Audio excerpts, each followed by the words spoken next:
इस वीडियो को लाइक करें, हमारे चैनल को सब्सक्राइब कर बेल आइकन ज़रूर प्रेस करें हमारी न्यू वीडियो। साथियों, आप देख रहे हैं एक देश एक आवाज़ न्यूज़ और अभी हम लोग एक डिबेट कर रहे हैं। इसका जो मुद्दा है वह मुद्दा है अभी लगातार महिलाओं बच्चियों पर जो अपराध बढ़ रहे हैं उसका क्या कारण है। अभी हाल ही में हमने देखा कि हाथरस में जो घटना हुई मनीषा के साथ और उसके बाद लगातार घटनाएं जो हैं वो बढ़ती जा रही हैं। इन पर अंकुश कैसे लगेगा और हमारे बीच अलग अलग संगठनों के और एडवोकेट और सामाजिक कार्यकर्ता नेत्रियां हैं, हम उनसे भी जानना चाहेंगे कि ये जो घटनाएं बढ़ रही हैं इनका मुख्य कारण क्या है। तो सबसे पहले हम SFI student federation of India छात्र संगठन की आकांक्षा जी हमारे साथ हैं। हम उनसे पूछना चाहते हैं ये जो लगातार जो घटनाएं बढ़ रही हैं आज हमारे समाज में, महिलाओं बच्चियों पर जो अपराध हो रहे हैं वो के मतलब बीजेपी की जो जहाँ जिस प्रदेश में सरकार है वहाँ से ज़्यादा इस तरीके की जो घटनाएं वो निकल कर के आ रही हैं, ऐसा क्यों? देखिए, जिस तरीके से भारतीय जनता पार्टी लगातार जिस प्रदेश में है, हम मध्य प्रदेश की भी उदाहरण के तौर पर बात ले लें तो मध्य प्रदेश के अंदर भी आए दिन घटनाएं होती रहती हैं।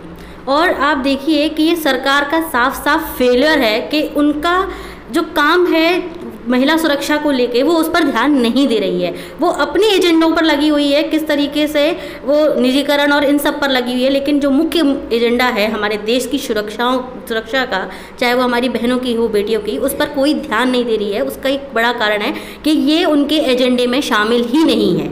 इसका एक बड़ा कारण ये भी है। और अभी जैसे जो देखने में आ रहा है कि जो घटनाएं जो बढ़ रही हैं, इस घटना के बाद लगातार यूपी में से ही लगातार अलग अलग जिलों से, जैसे हाथरस के बाद फतेहपुर, बलरामपुर, बुलंदशहर, आजमगढ़, उसके बाद आगरा में भी एक नाबालिग बच्ची के साथ गैंगरेप हुआ है। तो ये जो घटनाएं लगातार यूपी से जो आ रही हैं इन पर अंकुश नहीं लगाया जा रहा है, तो इसको लेकर के सरकार को क्या करना चाहिए?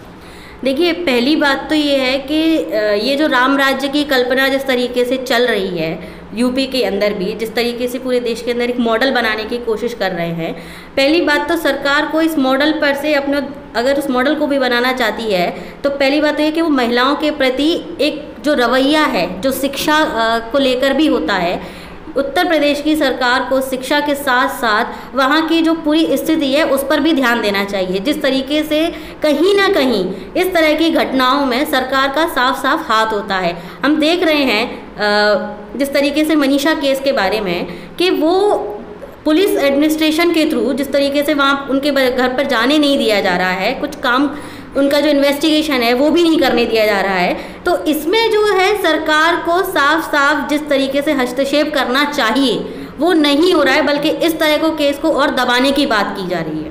तो इसके लिए सरकार को ये ध्यान में रखना चाहिए, ये चीज़ पे काम करना चाहिए कि एडमिनिस्ट्रेशन का जो काम है इन्वेस्टिगेशन करने का, ना कि लोगों को, जनता को रोकने का, ना कि वहाँ पे जो न्यूज़ पहुँच रही है न्यूज़ एजेंसीज उनको रोकने का, इस पर उनको अंकुश लगाना चाहिए।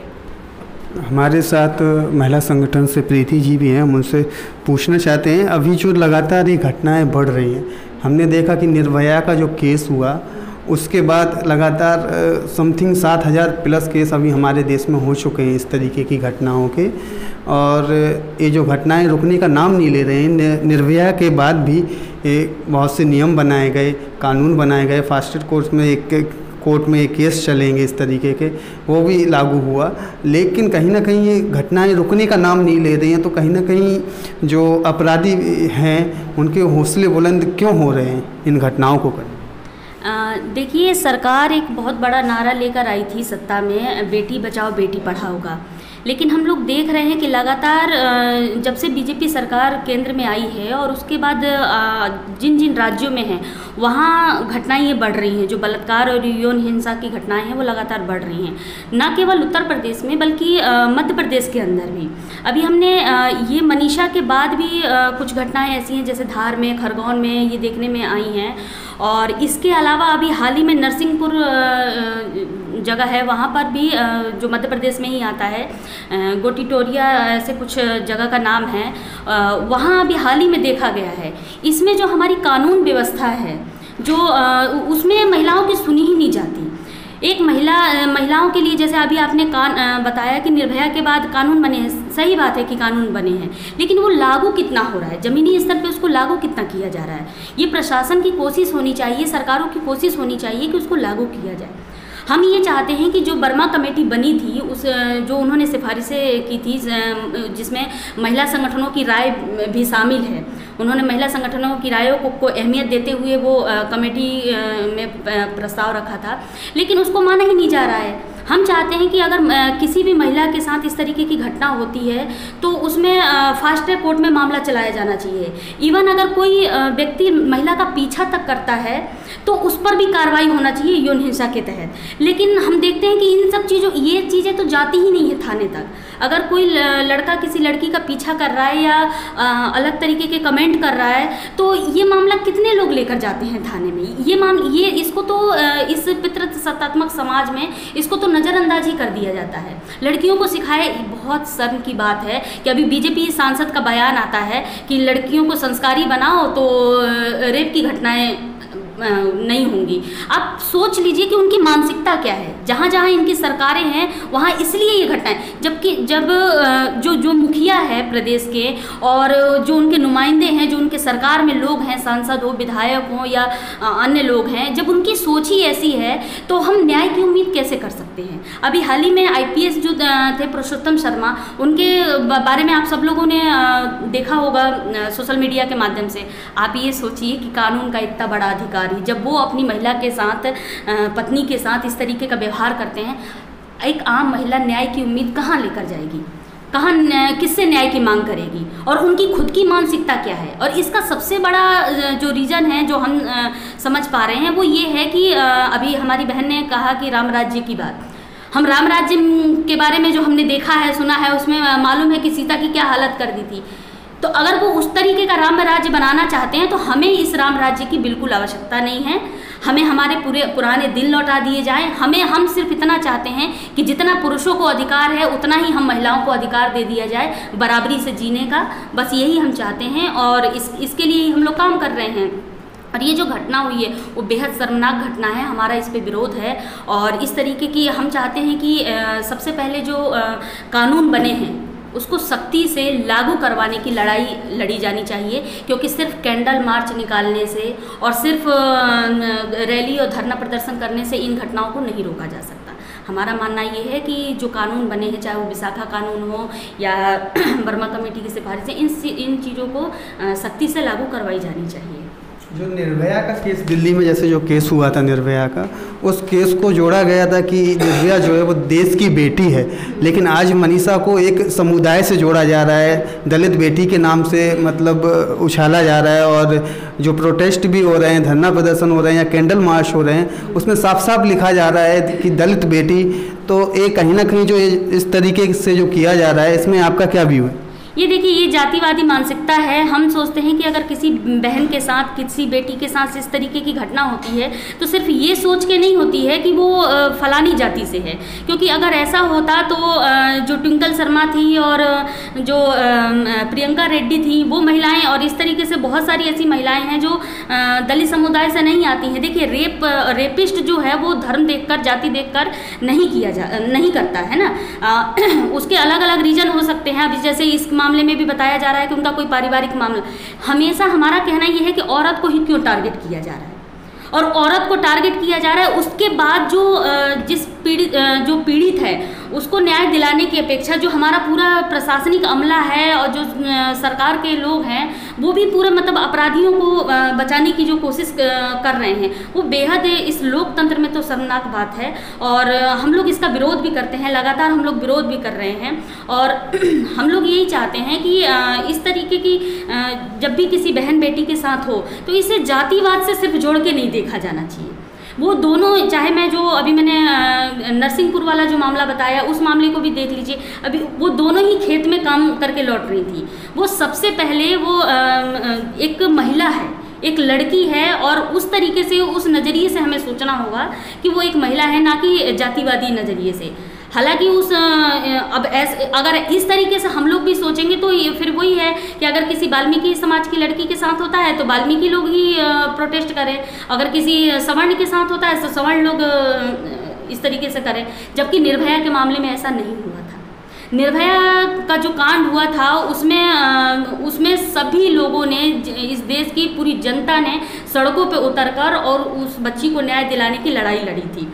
एक कोई विशेष जाति के लोग नहीं थे, विशेष समुदाय के लोग नहीं थे, लेकिन ये इसलिए भी हो रहा है क्योंकि हम देख रहे हैं कि अभी कुछ समय पहले से ही जब ये आसिफा और कुलदीप सेंगर वाला मामला आया था, कुछ लोग, बहुत शर्म की बात है, कुछ लोग अपराधियों के पक्ष में झंडा यात्रा तक निकालते हैं इस लोकतंत्र में। आप सोचिए कि हमारे देश को ये कहाँ लेके जा रहे हैं। आप अपराधियों के पक्ष में, और वो भी इतने जघन्य अपराध जिन्होंने किया है, बलात्कार जैसा अपराध किया है, ऐसे अपराध में जब आप इस तरीके के काम करेंगे और प्रशासन की तरफ से प्रोटेक्ट किया जाएगा, तो फिर जो जातिवादी मानसिकता है वो सामने आती है। कुछ लोग सवर्णों का साथ देंगे, कुछ और हो भी यही रहा है।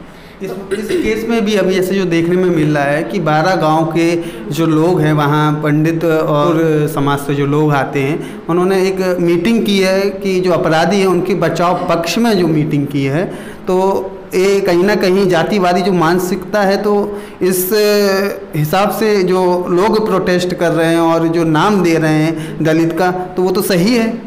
इसीलिए तो कर रहे हैं ना। आपने दलित बनाम सवर्ण कर दिया है, ये इस बात को दर्शाता है, जबकि हमारा कहना है कि वो इस देश की बेटी थी, ना वो कोई दलित थी ना कोई सवर्ण थी। सबसे पहले वो एक महिला थी और महिला के नाते उसको न्याय मिलना ही चाहिए। अब कल को क्या किसी सवर्ण लड़की के साथ होगा तो हम लोग नहीं साथ आएंगे, बिल्कुल साथ आएंगे। और जो सवर्ण समाज के लोग जो अपराधियों को बचाने के लिए इस तरीके से मीटिंगें कर रहे हैं, और उनको प्रशासन, आप ये बताइए, मीडिया के लोग वहाँ नहीं जा पा रहे हैं और वहाँ 12 गाँवों को बुला के इस तरीके से चौपाल लगाया जाता है, ये बेहद ही शर्मनाक है। और इससे साफ साफ मालूम चलता है कि उनको सरकार का कहीं ना कहीं संरक्षण प्राप्त है।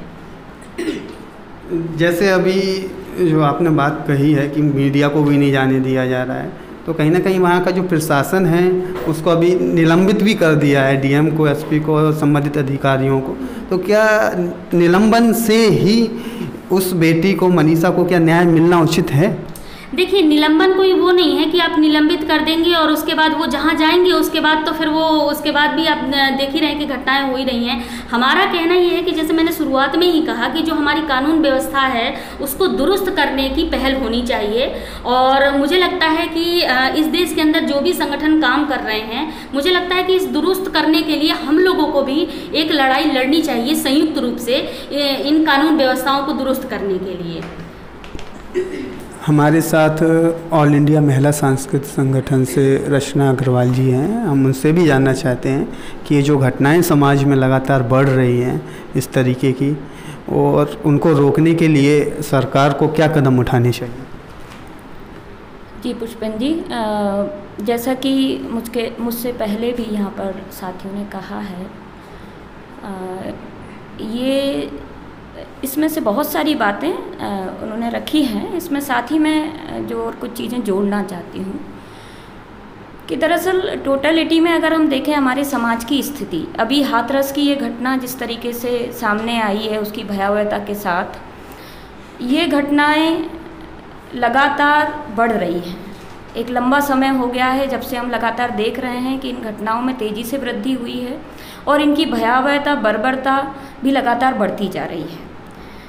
इसका कारण ऐसा नहीं है कि अज्ञात है, इसका कारण हमारे समाज में जो चीज़ें हैं वो सरकार भी उससे वाकिफ़ है और समाज का एक हिस्सा भी उससे वाकिफ़ है, लेकिन उसको लेकर जो एक गंभीरता चाहिए बदलाव की, वो हम नहीं देख पा रहे हैं। जैसे कि हमारे समाज में जो महिलाओं के प्रति दमन की जो मानसिकता है, पुरुष प्रधान मानसिकता है, जिसमें रोज़ ब रोज़ घरों के अंदर भी देखा जा सकता है कि किस तरीके से महिलाओं को अपमानित किया जाता है, अश्लील गाली गलौज भी किया जाता है, उनको नीचा दिखाया जाता है और पीटा भी जाता है। ये हमारे समाज के ज़्यादातर घरों में एक आम चीज़ है। इसी सबको देखते हुए हमारे घरों के बच्चे, समाज में जो बच्चे हैं वो बड़े होते हैं और इसका परिणाम होता है कि जो लड़के हैं वो बड़े होने तक महिलाओं के प्रति एक मानसिकता उनकी तैयार होती है कि उनको किस तरह ट्रीट किया जाना चाहिए। उसके बाद जो समाज में प्रचलित जो हमारे तमाम प्रचार माध्यम हैं उसके ज़रिए जो अश्लील गाने, अश्लील फिल्में, अश्लील तस्वीरें, पॉर्न साइट्स, ये सब उनको मिल रहा है, जो कि महिलाओं के शरीर को ही जो है इतना महिमा मंडित करता है कि वो केवल एक शरीर है, और उसके साथ साथ जो और भी व्यवस्था है हमारे समाज में नशे की, शराब खुद सरकारें बाकायदा दुकान खोलकर पूरे गांव-गांव तक पहुंचाने की व्यवस्था उन्होंने की हुई है।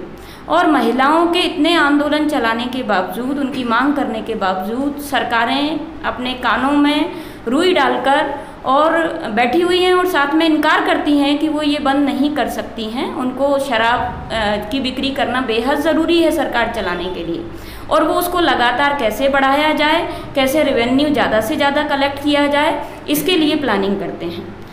ड्रग्स, नशा तमाम प्रकार का आसानी से हमारे समाज में बच्चों तक को उपलब्ध है। जैसे अभी शिल्पा डोगरा मैडम बोल रही थी, छोटे छोटे बच्चों की जेब में अगर स्मैक है तो जाहिर है बच्चे तो स्मैक का धंधा नहीं करते। जाहिर है कि कुछ लोग हैं जो स्मैक का बड़ा कारोबार उनका है, और जाहिर है कि पुलिस और प्रशासन नाकाम है इन सारी चीज़ों को रोकने में। इसका अंतिम परिणाम क्या होता है कि जब इस तरीके के हमारे जो नौजवान हैं, जो कि इस तरीके के वातावरण में पलकर तैयार होते हैं, जो महिलाओं के बारे में एक दमनकारी एटीट्यूड लेकर आते हैं, उसके साथ जब नशा, अश्लीलता जैसी चीज़ें मिल जाती हैं, पॉर्न फिल्में मिल जाती हैं, तो वो बहुत ही विस्फोटक स्थिति पैदा करता है।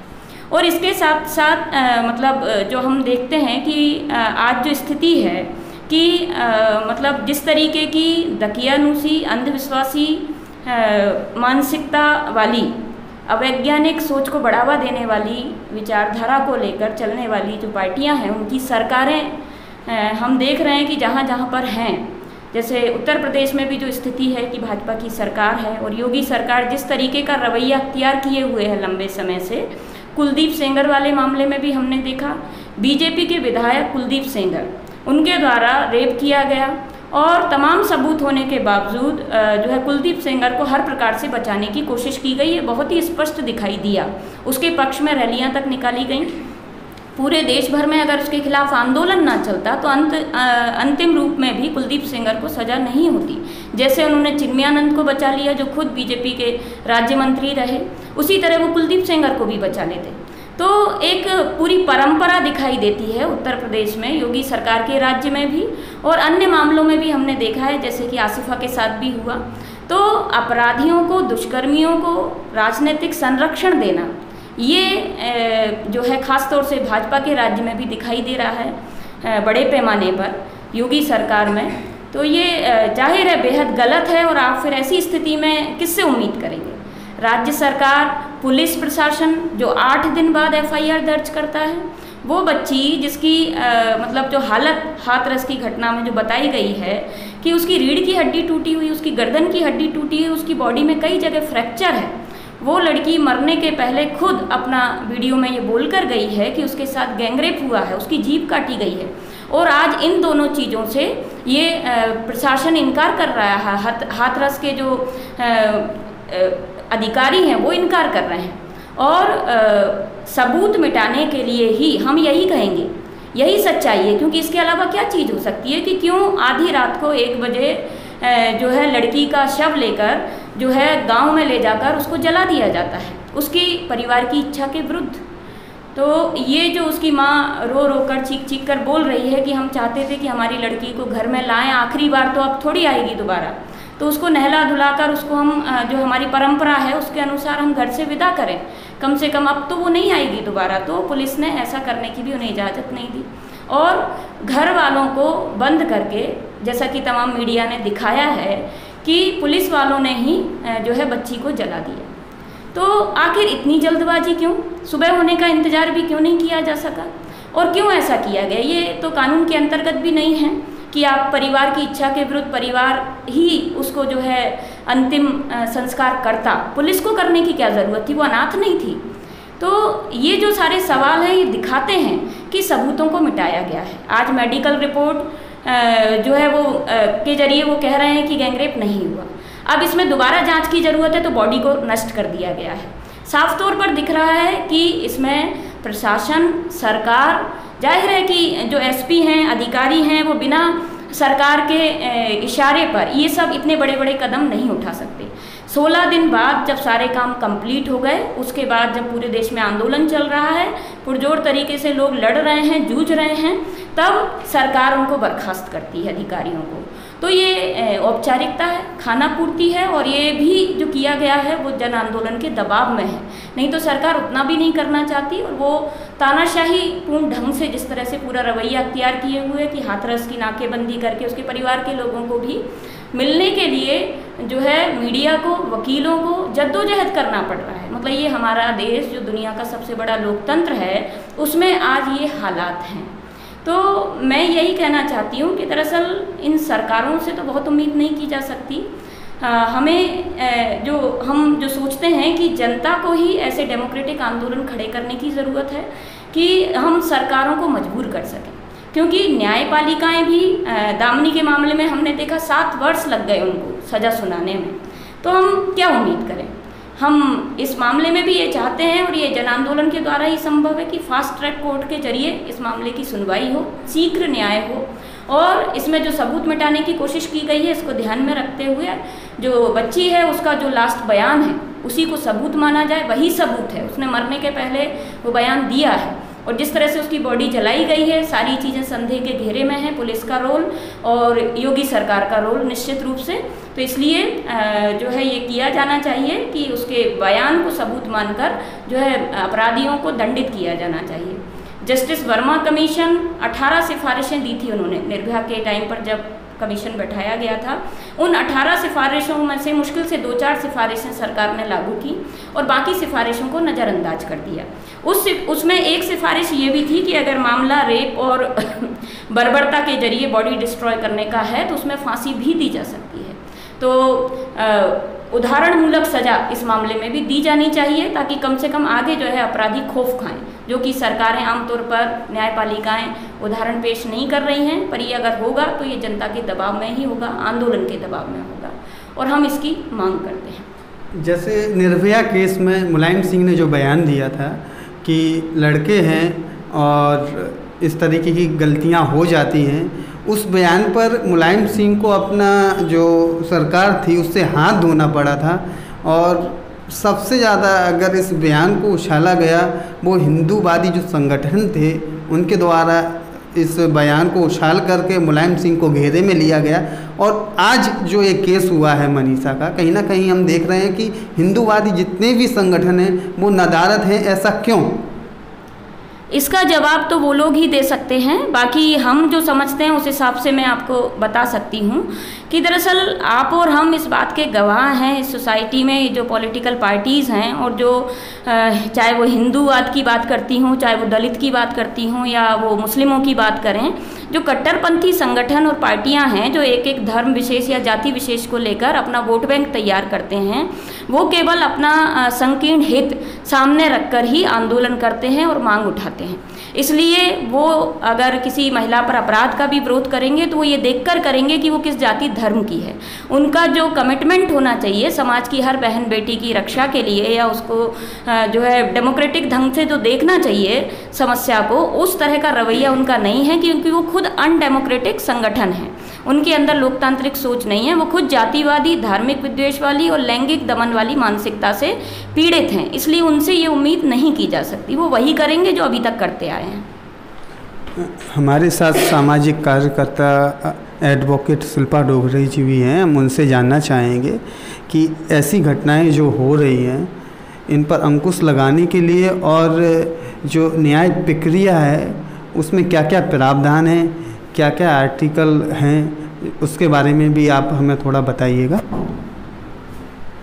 सर, सबसे पहले तो ये जो मनीषा वाली घटना हुई है, ये पूरी जनता के लिए, पूरे देश के लिए बहुत ही असामान्यजनक घटना है।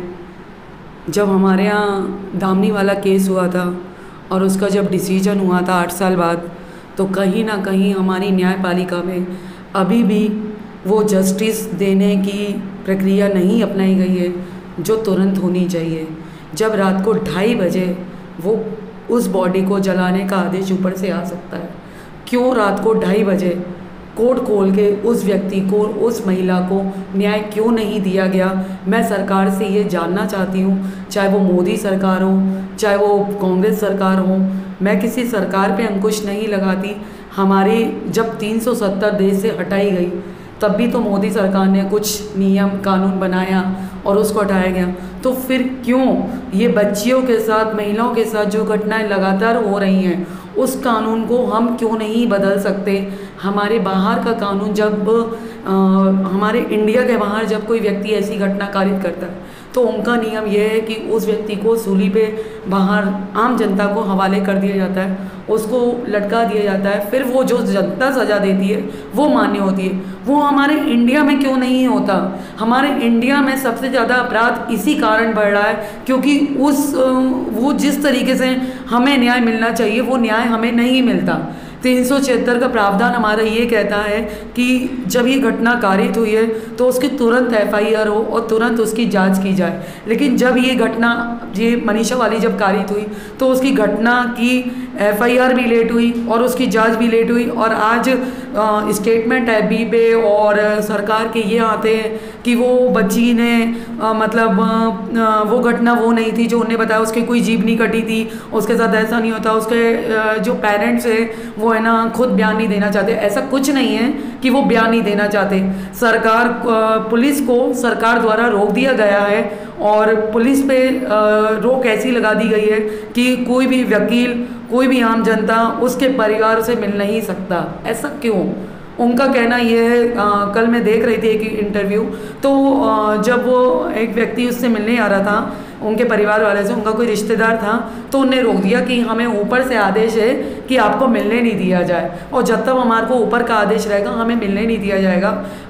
मैं ये जानना चाहती हूँ कि ऐसा कौन सा आदेश है। एक पीड़िता के घर वालों को उसकी पीड़िता की बॉडी नहीं दी गई और पीड़िता को इंसाफ दिलाए जाने की बजाय उसको कांग्रेस सरकार पैसे दे रही है, उसको बीजेपी सरकार पैसे दे रही है कि आपको हम इतनी हेल्प करेंगे, इतनी ऐसा क्यों? उसको इंसाफ मिले। हो सकता है वो घटना आज उस बच्ची के साथ हुई है, कल को किसी और बच्ची, आज वो अगर मैं तो बस सरकार से इतना क्वेश्चन, अगर वो आज घटना आपके घर में होती तब भी आप यही करते क्या? तब भी आपका यही कहना था कि हाँ ये घटना ऐसी नहीं है जैसा आप बता रहे हो, वो बच्ची ने खुद ऐसा करा। अगर आज कोई महिला अपनी बात नहीं कह पा रही है तो ऐसा तो नहीं है कि वो प्रताड़ित नहीं है। कहीं ना कहीं हमारे कानून में आज भी कमी है जिसके कारण ये घटनाएं बढ़ रही हैं। जैसे मैडम अभी क्या है, देश में नोटबंदी हुई, रातों रात नोटबंदी ने की है, ठीक है ना, और इसके अलावा सरकार भी बनाई है, लॉकडाउन भी लगाया है। तो ऐसा नहीं है कि जो अपराधी हैं उनको क्या रातों रात ऐसा कोई प्रावधान है हमारे न्यायपालिका में कि रात में ही हम उनको सज़ा दे सकते हैं? सर मैं कहती हूँ चलो प्रावधान ही है, फिर ये कहाँ प्रावधान है कि बॉडी को रात में जला दिया जाए? सरकार में ऐसा प्रावधान कहाँ है आप मुझे बताइए। ऐसी कौन सी धारा में ये चीज़ लिखी गई है कि अगर किसी महिला, किसी पुरुष की भी बॉडी आप रात में जला सकते हो? और ये कानून द्वारा ऐसा कहाँ लिखा गया? मेरे को ये भी तो जानने का अधिकार है। पूरे लॉकडाउन में हम लोगों ने सेवा करी और मेरे जैसे और भी NGOs चलते हैं जिनने मदद करी है। कई ऐसे लोगों के परिवारों की जिनको ज़रूरत थी। उस लॉकडाउन में जब सारी चीज़ें बंद होती थी तो सरकारी दारू के ठेके कैसे रहते थे जो खुले रहते थे? ऐसा क्यों? क्योंकि सरकार का कहना ये रहता है कि हमें उससे टैक्स मिलता है, वो टैक्स के कारण दुकान खुली रहती है। एक आम जनता जिस पे खाने के लिए नहीं है, अगर वो दुकान खोल के बैठा है तो उसकी दुकान बंद करा दी जाती है और उसका टैक्स काट दिया जाता है, उसकी रसीद काट दी जाती है। ये कौन से कानून में नियम है? अभी जैसे मैडम जो एक केस हुआ है उसमें हम देख रहे हैं कि ना ही परिवार वालों को, ना ही विपक्षी पार्टी के जो नेता हैं उनको, यहाँ तक कि मीडिया कर्मियों को भी उस गांव में जाने से रोका जा रहा है। तो कहीं ना कहीं जो सरकार है और जो वहाँ का प्रशासन है वो संदेह के घेरे में तो है, लेकिन सरकार के इस रवैये को आप क्या कहेंगे? सर कहीं ना कहीं एक तो ये जातिवाद मैटर हो गया है जो बहुत ही गलत है। वो बच्ची को हम जातिवाद ना ले, वो सिर्फ एक महिला थी, एक बच्ची थी, वो देश की बच्ची थी। जरूरी है कि कोई सर्ण समाज ही आगे आएगा? जरूरी है कि कोई वाल्मीकि समाज आगे आएगा? ऐसा पहले भी तो हुआ था। हमारे ग्वालियर में एक 7 साल की बच्ची की जब घटना हुई थी तो पूरा देश एक हुआ था और कंटिन्यू अर्चना सिंह मैम की कोर्ट से उसका विवाद चला था और कंटिन्यू हियरिंग हुई थी और 14 दिन में मेरे ख्याल से केस डिसाइड हुआ था और उनको फांसी दी गई थी। तो फिर ऐसा क्यों कि है ना, मतलब कहीं ना कहीं सरकार का इन्फॉर्मेशन, मैं इस चीज़ में मानती हूँ कि कहीं ना कहीं सरकार इस चीज़ को दिखाना नहीं चाहती और वो जातिवाद कर रही है कि ये मैटर ठाकुर और वाल्मीकि के बीच होके ख़त्म हो जाए, जो बहुत ही गलत है। उस बच्ची को इंसाफ मिलना चाहिए यदि उस बच्ची के साथ घटना कारित हुई है तो, और मैं मानती हूँ कि उसके साथ घटना कारित हुई है, उसके पेरेंट्स को दिया नहीं गया है। वो कहीं ना कहीं सरकार का एक बहुत बड़ा एक कह सकते हो कि एक स्वादिष्ट कह लो या कुछ भी कह सकते हो, जिसको सरकार और कानून को मिक्स कर दिया गया है और कानून को सरकार से आदेश आता है कि आप बॉडी जला दीजिए और आप उनको मत दीजिए, और है ना कोई पूछे तो आप ये कह देना कि हमें ऊपर से ऑर्डर था। ये कौन सा ऑर्डर था, ये कौन सा न्याय था, ये जानने का हक तो हर एक आम जनता को है। रचना जी से जानना चाहेंगे कि अभी जो सरकार जिस प्रकार से अभी वहाँ पर जो आरोपी हैं उसके कहीं ना कहीं पक्ष में दिख रही है और सरकार अन्य पार्टियों के जो राजनेता हैं उनको जाने से, मीडिया कर्मियों को वहाँ जाने से, यहाँ तक कि परिवार के लोगों को ही परिवार के लोगों से मिलने से मना कर रही है, तो सरकार की मानसिकता क्या हो सकती है इसकी? इसमें जो स्पष्ट रूप से समझ में आ रहा है कि कोई तथ्य, कुछ बातें ऐसी हैं जिनको सरकार छुपाना चाहती है। बहुत स्पष्ट है क्योंकि जिस तरीके से उन्होंने जो है बच्ची की जो बॉडी है उसको जला दिया रात में छुपाकर, और पूरे मामले को जिस तरीके से हैंडल कर रहे हैं उसमें बार बार ये सवाल उठना जायज़ है कि उन्होंने जो है कुछ चीज़ें हैं जिनको वो छुपा रहे हैं, कुछ चीज़ों को वो चाहते हैं कि वो लोगों के सामने ना आए। तो जाहिर है कि वो चीज़ें गलत हैं, वो चीज़ें आपराधिक हैं जिनको वो सामने नहीं लाना चाहते हैं। और क्या हो सकता है, जाहिर है कि यही मामला है कि कुछ लोग जिन्होंने ये सब किया है वो उनको बचाना चाहते हैं। तो जाहिर है कि ये राजनीतिक संरक्षण अपराधियों को दिया जा रहा है, ये पूरी तरह गलत है और सरकार की यहाँ जो जवाबदारी थी सरकार ने उसको पूरा नहीं किया है। इसलिए सरकार का ये नैतिक अधिकार भी नहीं है कि वो सत्ता में रहे। सरकार को नैतिकता के आधार पर अपना इस्तीफा भी देना चाहिए और अपराधियों को सज़ा भी दी जानी चाहिए। ये कोर्ट को, कानून को सुनिश्चित करना चाहिए, नहीं तो लोगों का इस देश में वैसे भी डेमोक्रेसी पर से और न्यायपालिकाओं पर से भरोसा उठता जा रहा है। पुलिस पर तो अब भरोसा बहुत ही मतलब नाम मात्र का ही आप कहिए या ना के बराबर है।